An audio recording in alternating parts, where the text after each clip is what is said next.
26 तारीख को रामनवमी का पर्व मनाया जाने वाला है। तब इससे पहले वडोदरा शहर पुलिस विभाग की ओर से रामनवमी की रथ यात्रा के रूट पर फुट पेट्रोलिंग किया गया। दरअसल आज एरिया डोमिनेशन एक्सरसाइज का आयोजन करवाया गया था। तब आपको बता दें कि रामनवमी के पर्व पर वडोदरा शहर के फतेहपुरा कुंभारवाड़ा इलाके में से शोभा यात्रा निकलने वाली है, जिसके मद्देनजर संवेदनशील इलाकों को ध्यान में रखते हुए फुट पेट्रोलिंग का आयोजन करवाया गया था, जिस दौरान वडोदरा शहर पुलिस विभाग के उच्च अधिकारी और कर्मचारी बड़ी तादाद में मौजूद रहे थे।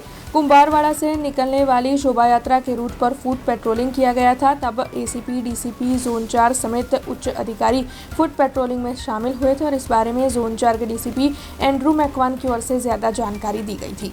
आगामी रामनवमीना तहेवारने अनुलक्षीने माननीय पोलीस कमिश्नर साहेब श्रीनी सूचना અને માર્ગદર્શન હેઠળ ઝોન 4ના જુદા જુદા વિસ્તારોમાં સંવેદનશીલ વિસ્તારોમાં આજરોજ ફૂટ પેટ્રોલિંગ એરિયા ડોમિનેશન એક્સરસાઇઝનું આયોજન કરવામાં આવેલ, જેમાં સંયુક્ત પોલીસ કમિશનર સાહેબ શ્રી સેક્ટર 2 દ્વારા આગેવાની લેવામાં આવેલ અને સાહેબની આગેવાનીમાં city police station, Kumbharwada police સ્ટેશનની જુદી જુદી ટીમો ભેગી કરીને એક સંયુક્ત ટીમ દ્વારા વિસ્તારના જે સંવેદનશીલ વિસ્તારો છે, જુદા જુદા ડીપ પોઈન્ટ છે, ત્યાં આગળ ફૂટ પેટ્રોલિંગ અને એરિયા ડોમિનેશનની કાર્યવાહી કરવામાં આવેલ। શોભાયાત્રા જે પરંપરાગત રીતે નીકળે છે એની કાર્યવાહી ચાલી રહી છે અને એમાં જે પરંપરાગત શોભાયાત્રા નીકળે છે કુંભારવાડાથી એ પરંપરાગત શોભાયાત્રામાં મંજૂરીની કાર્યવાહી ચાલી રહી છે। જે પરંપરાગત શોભાયાત્રા નીકળે છે જે કાયમ દર વર્ષે રૂટ મુજબ નીકળે છે એ પ્રમાણે